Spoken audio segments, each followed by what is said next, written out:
is on its way back to the moon. The historic mission to the moon and the launch of India's Chandrayaan-3 spacecraft. India is literally shooting for the moon. Chandrayaan-3 mission aims to touch down on the moon's largely unexplored south pole.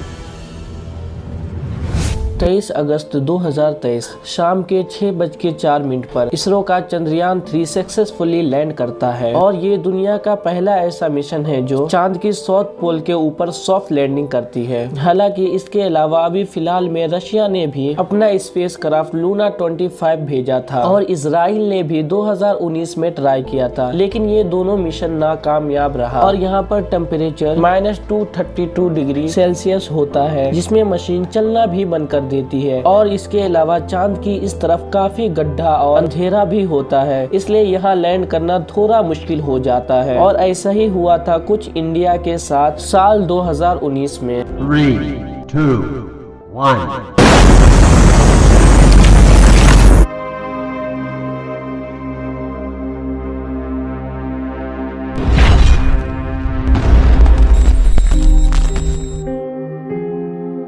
Stay steady and look ahead. Chandrayaan 2 की failure की वजह से सालों की मेहनत और करोड़ों रुपयों का भी नुकसान हुआ था, लेकिन फिर 4 साल बाद 14 जुलाई 2023 को इसरो अपना तीसरा मिशन चंद्रयान 3 लॉन्च करती है और इसके मदद से इसरो साउथ पोल की तरफ एक रोवर और लैंडर चांद पर उतारती है। इसके जरिए से बहुत सारी साइंटिफिक रिसर्च किया जाएगा, जिससे लूनर एक्सप्लोरर और इंटरप्लेनेटरी साइंस को एक जबरदस्त बूस्ट मिलेगी। जैसे इससे पहले पानी का भी खोज इंडिया ने ही किया था, लेकिन इस बार इसरो मून की हाइड्रोमेटिक को भी डिकोड करने की कोशिश करेगी। इसके लिए रिसर्च से अभी तक मिली डेटा को फॉर द बेस्ट बनाकर ग्राउंड पर मौजूद लूनर और लैंडर, लूना सेल और रॉक्स को एग्जामिन करेगी, जिससे हम उनमें मौजूद वाटर और सिमिलर कंपोनेंट को बारीकी से देख पाएंगे। लैंडर और रोवर के अलावा एक प्रोपल्शन मॉड्यूल शामिल होगा। जैसे पिछली दफा इसकी जगह एक ऑर्बिटर था, जो फिलहाल चांद की ऑर्बिट में मौजूद है और अपने काम को अंजाम दे रहा है। लेकिन इस प्रपल्शन मॉड्यूल का काम चंद्रयान 3 के स्पेसक्राफ्ट को लॉन्च के बाद चांद की ऑर्बिट तक पहुंचाना था। उसके बाद लैंडर यूनिट से डिटेक्ट होकर चांद की ओर डिसेंट परफॉर्म करेगी। वही प्रपल्शन मॉड्यूल ऑर्बिट में ही रहकर चांद की परिक्रमा करेगी। साथ ही लैंडर और ग्राउंड कंट्रोल के बीच एक कम्युनिकेशन के लिए भी काम आएगा। और अगर आप इसकी डिजाइन को देखोगे तो आपको ये एक बॉक्स की टाइप का देखने को मिलेगा, जिसकी एक साइड पर ऑन बोर्ड कंप्यूटर है और ये सारे सिस्टम को पावर देने के लिए सोलर प्लांट लगाई गई है। वहीं टॉप में एक सिलेक्ट्रिकल सा स्ट्रक्चर देखने को मिलता है, जो कि एक्चुअल में लैंडर यूनिट के लिए डॉकिंग पोर्ट के रूप में काम करेगा। इसके अलावा आप इसके साइड में एक थ्रस्टर देख सकते हैं, जो समय समय पर फायर होकर इसकी दिशा और गति को नियंत्रण में करेगी। इसी बीच एक एक्टिव कम्युनिकेशन मेंटेन रखने के लिए IDS यानी इंडियन डीप स्पेस नेटवर्क का इस्तेमाल किया जाएगा। इसके बाद बारी आती है इस मिशन के सबसे इम्पोर्टेंट चीज विक्रम लैंडर की। ये भी एक बॉक्स की शेप में है, जिसमें सॉफ्ट लैंडिंग के लिए इसके बॉटम पर 4 लेग्स भी इंस्टॉल है। इसके अलावा ये लेंस है जो मल्टीपल लैंडिंग थ्रस्ट से एक इंटीग्रेटेड थ्रस्ट देगा, जो कि सॉफ्ट लैंडिंग के लिए बेहद जरूरी है। इसके अलावा इसमें बहुत सारे साइंटिफिक पेलोड मौजूद है, जो लूनार साइंस को परफॉर्म करने में कारगर साबित होगी। और इसका वजन करीब 7.5 टन है। इतने भारी इस लैंडर को एक सेफ लैंडिंग परफॉर्म करने के लिए 1 दर्जन से ज्यादा कंपोनेंट मौजूद है। ये सारा चीज यहाँ पर देख सकते हैं। और इसके साथ साथ 4 अलग अलग एरिया में व्यू शो दिखाने के लिए हाई रेजुलेशन कैमरा लगाया हुआ है। और ये लैंडर प्रज्ञान रोवर के लिए एक करियर व्हीकल के तौर पर काम करेगा, क्योंकि अर्थ से मून की सरफेस तक यही इस रोवर को अपने अंदर ले जाएगी, जिसकी वजन 26 किलो है। और इसके भी पावर के लिए सोलर का इस्तेमाल किया गया है। ये मून की अलग अलग जगह पर जाकर रिसर्च करेगी और ये सारा मिशन करीब 14 दिन चलेगा, क्योंकि मून की इस सरफेस पर सिर्फ 14 दिन सूरज की रोशनी आती है। इसे आप ऐसे भी समझ सकते हैं कि यहाँ पर 14 दिन का एक दिन होता है और बाकी 14 दिन का एक रात होता है। खैर, आज के लिए बस इतना ही। अगर आपको ये वीडियो पसंद आई तो वीडियो को लाइक करके चैनल को सब्सक्राइब जरूर करें। फिर मिलते हैं किसी दूसरी वीडियो में। जब तक के लिए अलविदा।